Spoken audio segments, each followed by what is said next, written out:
पोती का प्रेम। मम्मा, एक समोसा दादी माँ को भी दे आऊं? तुझे कितनी बार बोला है कि ये उस बुढ़िया के लिए नहीं बनाए मैंने। चुपचाप खा ले वरना तुझे उस बुढ़िया के साथ कमरे में बंद कर दूंगी। मम्मी का इस तरह गुस्सा देखकर बेचारी रिंकू चुपचाप खाना खाने लगी। इस घर में दादी माँ के अलावा उसका कोई दोस्त नहीं था, इसीलिए वह हमेशा अपनी दादी के साथ खेला करती थी। पापा की इकलौती संतान होने के कारण दादी माँ के अलावा और कोई नहीं था जो उसके साथ खेल सके। पर कविता हमेशा उसे अपनी सास के पास जाने से रोकती थी, क्योंकि उसका मानना था कि वह एक अभागन है जिसने उसकी पहली संतान बेटे को निगल लिया। अजय आज दुकान से जल्दी ही आने वाले थे, क्योंकि आज कविता का जन्मदिन था, इसलिए कविता ने पहले से ही सब तैयारियां कर रखी थी। बस अजय का इंतजार था। शाम को एक छोटी सी पार्टी भी रखी थी, जिसमें कविता ने अपनी कई सहेलियों को आमंत्रित किया था। कविता खाना खाकर अपनी सास के लिए थोड़ी सी दाल भात 2 सूखी रोटी रिंकू के हाथों भिजवा दी। रिंकू खाना लेकर दादी माँ के कमरे में गई। दादी माँ, मैं आपके लिए खाना लाई हूँ, लो खाओ। आओ मेरी रानी बेटी, मेरी गोद में बैठो। नहीं दादी माँ, मम्मी ने मना किया है कि उस बुढ़िया की गोद में नहीं बैठना। अगर मम्मा ने देख लिया तो मम्मा मुझे खाना नहीं देंगी। और पता है दादी माँ, आज मम्मा ने समोसे बनाए हैं। पर बेटा, तुम मेरे लिए तो समोसे लेकर आई नहीं, और ये रोटी कितनी रूखी है, खाई नहीं जा रही। दादी माँ, मम्मी ने मना कर दिया कि समोसे उनकी सहेलियों के लिए हैं, इसलिए नहीं दिए। तुमने समोसे खाए क्या? कैसे बने थे? बहुत स्वादिष्ट बने थे दादी माँ। रिंकू के मुंह से ये बात सुनकर बुढ़िया के मुंह में पानी आ गया। रिंकी बेटा, अब समोसे और कितने बचे हैं? बहुत बचे हैं दादी माँ। अभी तो दादी माँ मैं देखती हूँ, अगर मम्मी किचन में नहीं हुई तो मैं आपके लिए एक समोसा ले आऊंगी। रिंकू बाहर निकलकर देखती है कि मम्मी तो अभी टीवी देखने में बिजी है। चुपके से किचन में घुस जाती है और धीरे से कढ़ा में से एक समोसा लेकर अपने नन्हे हाथों में छुपाए अपनी दादी को लाकर देती है। बुढ़िया जैसे ही रिंकू के हाथों में समोसा देखती है तो वह बहुत खुश हो जाती है और जल्दी जल्दी खाने लगती है। रिंकू जब ये सब देखती है तो उसे बहुत आश्चर्य होता है। दादी माँ, धीरे खाओ, नहीं तो गले में ही अटक जाएगा। बुढ़िया थोड़ी ही देर में समोसा चट कर जाती है। वास्तव में समोसे तो बहुत स्वादिष्ट हैं बेटा, चुपके से एक और ले आओ, और खाने का मन कर रहा है अभी। नहीं दादी, मम्मी देख लेंगी तो तुम्हें बहुत मारेंगी, और मुझे भी। अब मैं नहीं जाऊंगी दादी माँ। उसे पता था कि अगर मम्मी ने देख लिया तो उस दिन की तरह दादी को कई दिनों तक भूखा ही रहना पड़ेगा। बुढ़िया को अब रह रहकर उस समोसे का याद आ रहा था। बेचारी अंगुलियां चाटती रह गई। अब मैं जाती हूँ दादी माँ, नहीं तो मम्मा को पता चल जाएगा। अगर रात को समोसे और बचे तो मैं और ले आऊंगी। कविता टीवी देखते हुए, खाना खाया बुढ़िया ने? हाँ मम्मी, खा लिया। मम्मा, पापा नहीं आए अभी तक? नहीं आए, पर आते ही होंगे। मम्मा, आपने मेरे लिए पापा से क्या मंगवाया? तुम्हारे लिए इस बार एक बड़ी सी गुड़िया मंगवाई है। और दादी माँ के लिए? कुछ नहीं, वैसे भी क्या जरूरत है उस बुढ़िया के लिए इतने पैसे खर्च करने की। वो देखो, तुम्हारे पापा आ गए।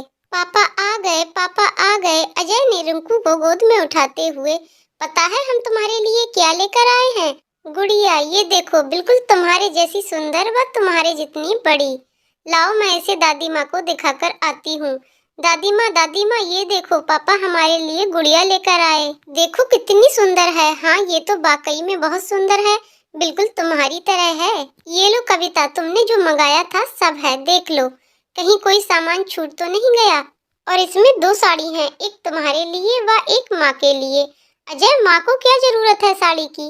उनके पास तो पहले ही बहुत है, इसलिए फालतू की वस्तुओं में पैसे बर्बाद मत करो। कविता, तुम्हें पता है आज हमारे पास जो कुछ भी है वह सब माँ का इकट्ठा किया हुआ है। पर हमारे भी एक लड़की है और हमें भी अपने भविष्य के लिए धन की आवश्यकता है। अगर हम यूं पैसे खर्च करेंगे तो कल हमारे पास कुछ भी नहीं रह जाएगा। और वैसे भी इस बुढ़िया को तो कहीं जाना नहीं, पूरे दिन घर में ही रहना है। कविता, तुम्हें पता है तुम क्या बोल रही हो? वो मेरी माँ है, और अगर मानो तो तुम्हारी भी। वो मेरी माँ नहीं हो सकती, वह अभागन मेरे बेटे को निगल गई। खबरदार कविता, अगर और एक शब्द मेरी माँ के विषय में बोला तो मुझसे बुरा कोई नहीं होगा।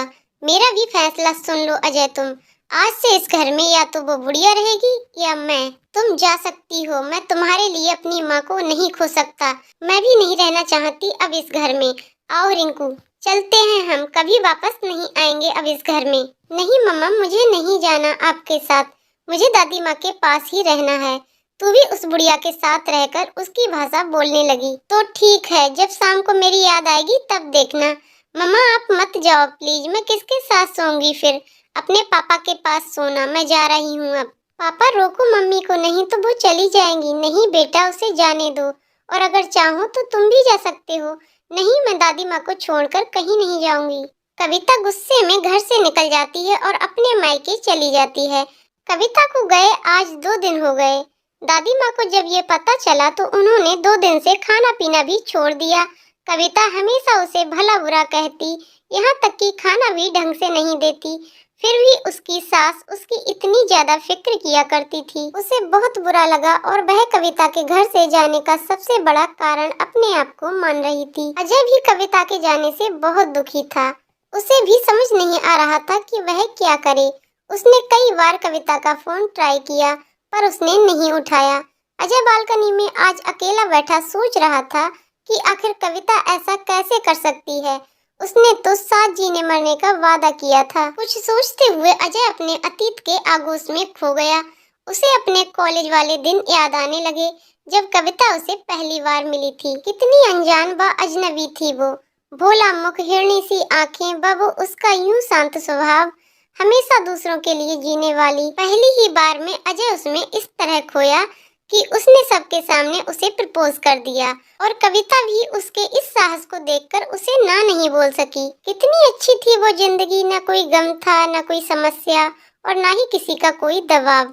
बिल्कुल स्वतंत्र, किसी आजाद पंछी की तरह, जिसकी ना कोई राह होती है और ना ही मंजिल।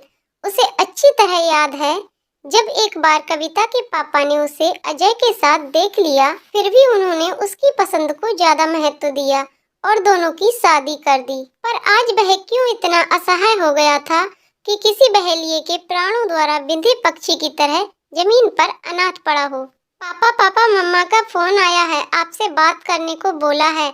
रिंकू की आवाज सुनकर वह अपने ख्वाबों से बाहर आया। रिंकी फोन लिए खड़ी थी। अजय ने फोन उठाया तो सामने कविता की आवाज आई। हेलो अजय, कैसे हो आप? मैं ठीक हूँ, आप ठीक हो? हाँ मैं भी ठीक हूँ। अजय मुझे रिंकी चाहिए, मैं उसके बिना नहीं रह सकती। प्लीज मुझे मेरी बेटी दे दो। लौट आओ कविता अपने घर, देखो कोई कब से इंतजार कर रहा है आपका। रिंकी भी तुम्हारी और हम सब भी, प्लीज लौट आओ। नहीं अजय, अब शायद ये संभव नहीं है। जब तक आपकी माँ उस घर में रहेगी तब तक मैं लौट कर नहीं आऊंगी। अब फैसला आपको करना है कि आप किसे चाहते हो, माँ या मैं। और मैं रिंकू को लेने आ रही हूँ, भेज दोगे ना मेरे साथ उसे? हाँ ले जाओ, अगर वह खुशी खुशी जाना चाहे। आपकी बेटी है वो, आपके पास ज्यादा खुश रहेगी। ये कहते कहते अजय का गला रुंध गया।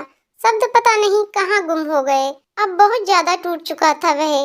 कभी भी कविता से दूर नहीं रहना चाहता था और माँ को भी अपने से अलग होते नहीं देखना चाहता था।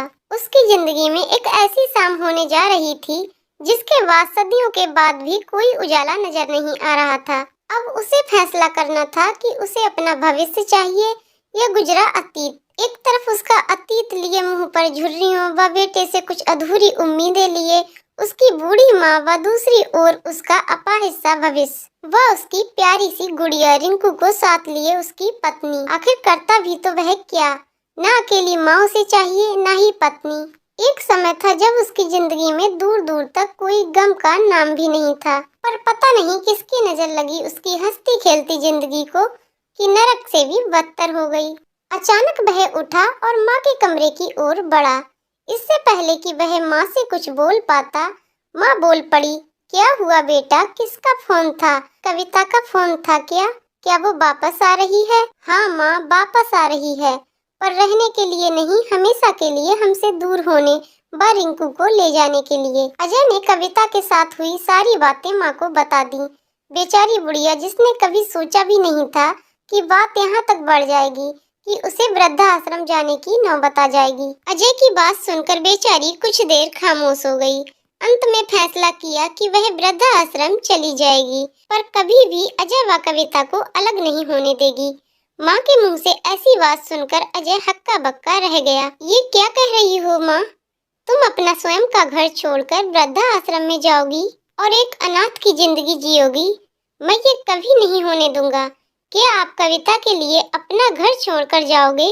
अच्छा होता अगर मैंने आपके खिलाफ जाकर कविता से शादी न की होती, तो शायद आज ये नौबत ही ना आती। नहीं बेटा, ऐसी बात नहीं।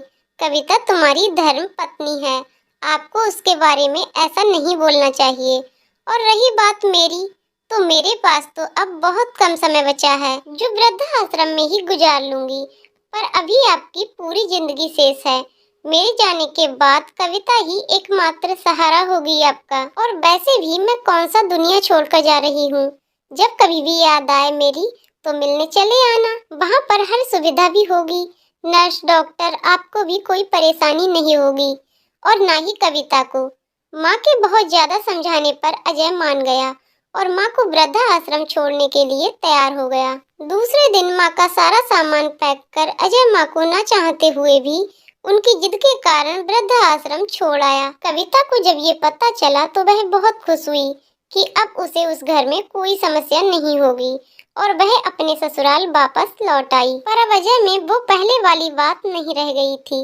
अजय अब पहले जैसा बिल्कुल नहीं था। वह बहुत ज्यादा उदास रहने लगा और बहुत ज्यादा समय वह मौन ही रहा करता। कविता जिस खुशी की तलाश में यहाँ आई थी, वह उसे अब यहाँ बिल्कुल नजर नहीं आ रही थी। अजय हमेशा सुबह माँ से मिलने आया करता था। वह जब भी उस वृद्धाश्रम से गुजरता था, माँ से मिलकर ही जाता। वृद्धाश्रम में आने के बाद अजय की माँ अचानक बीमार रहने लगी। डॉक्टर नर्स सब बहुत परेशान हो गए, लेकिन अजय की माँ के कहने पर किसी ने भी अजय से इस बारे में बात नहीं की, क्योंकि अजय की माँ चाहती थी कि वह हमेशा खुश रहे। जब कई दिनों बाद भी तबीयत में सुधार नहीं हुआ, तो डॉक्टरों ने उन्हें एक बड़े हॉस्पिटल में चेकअप के लिए भेजा। जब रिपोर्ट आई तो पता चला कि उन्हें कैंसर है और ये बीमारी लगभग 2 वर्ष पहले से है। जब भी माँ से मिलने जाता तो कविता को बहुत बुरा लगता। वह हमेशा वहाँ जाने से रोका करती। वह कभी कभी रिंकू को भी साथ ले जाया करता, जिससे कविता और भी ज्यादा बिगड़ जाती। अब अजय भी काम के दबाव के कारण कई दिनों बाद ही वहाँ जाया करता, पर उसे ये पता नहीं था कि उन्हें कैंसर है। अब उनकी तबीयत और बिगड़ने लगी। एक बार अजय कहीं जा रहा था, इसलिए उसने सोचा कि माँ से मिलकर चलते हैं। पर जैसे ही वह अंदर गया तो उसे माँ कहीं भी दिखाई नहीं दी। जब आसपास पूछा तो पता चला कि उनकी तबीयत बहुत खराब है और वह अस्पताल में भर्ती हैं। जब वह हॉस्पिटल पहुंचा तो पाया कि माँ की तबीयत बहुत ज्यादा खराब थी। दवा के नशे में वह अजय को भी नहीं पहचान रही थी। डॉक्टर ने बताया कि अब उनकी जिंदगी के बहुत कम दिन बचे हैं। डॉक्टर ने अजय को उसकी माँ की बीमारी के बारे में भी बता दिया। अचानक डॉक्टर के मुंह से ऐसी बात सुनकर जैसे उसे बहुत गहरा धक्का लगा। उसने कभी सोचा भी नहीं था कि जिंदगी में कभी ऐसा भी दिन आएगा जो उसे माँ से हमेशा के लिए अलग होना पड़ेगा। डॉक्टर, अजय पता है ये बहुत भयानक बीमारी है। अब तक इसका इलाज कुछ गिने चुने देशों में ही होता है, जहां इलाज कराने के लिए बहुत ज्यादा पैसे की आवश्यकता पड़ती है। पर अगर ये खुश रहे तो शायद कुछ ज्यादा समय निकाल सकें, वरना अगर यूं ही चिंता करती रही तो हम कुछ नहीं कर पाएंगे। डॉक्टर, इन्हें खुश रखने के लिए मुझे क्या करना चाहिए? अजय, आप इसे अपने पास घर ले जाओ और घर को छोड़कर ही इनकी तबीयत ज्यादा डाउन हो गई। अगर आपके साथ रहेंगी तो आप इनकी दवा दारू भी अच्छे से कर सकते हैं और अच्छे से देखभाल करने से इनकी जिंदगी कुछ आसान हो जाएगी और आप इन्हें कल शाम तक घर ले जा सकते हैं। डॉक्टर से सलाह लेकर अजय घर की ओर चला। अब उसे एक ही इंसान दिखाई दे रहा था, वो थी कविता। उसे मनाना शायद उसके बस की बात नहीं थी।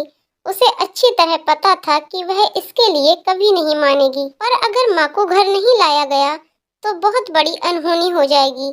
जब अजय घर पहुंचा तो रिंकी भागकर उसकी गोद में चढ़ गई। पापा, आज आप दादी के पास गए क्या? कैसी है वो? मेरी याद आती है उसे? हाँ बेटा, आपको बहुत याद कर रही थी और कल हम उसे फिर से घर ले आएंगे। सच्ची क्या पापा?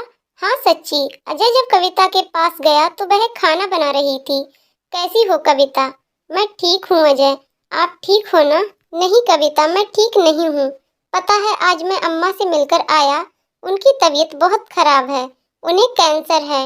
डॉक्टर ने बताया है कि उनके पास 1-2 दिन का समय बचा है। डॉक्टर ने बताया कि अगर हम उन्हें घर ले आए तो उनके बाकी बचे दिन आसान हो जाएंगे। कविता, अगर आप बुरा ना मानो तो क्या हम उन्हें घर ले आएं? उनके पास बहुत कम समय बचा है, बस इस बार मान जाओ कविता। इसके बाद आप जो कहोगी मैं करूँगा, पर इस बार मेरी बात मान लो प्लीज। चलो ठीक है अजय, अगर आप चाहते हो तो ले आओ, पर इसके बाद कभी मेरी कोई बात नहीं टालोगे।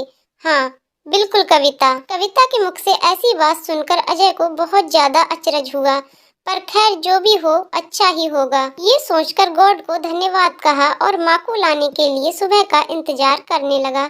सुबह जल्दी उठकर वह रिंकू को साथ लेकर माँ को लाने चला।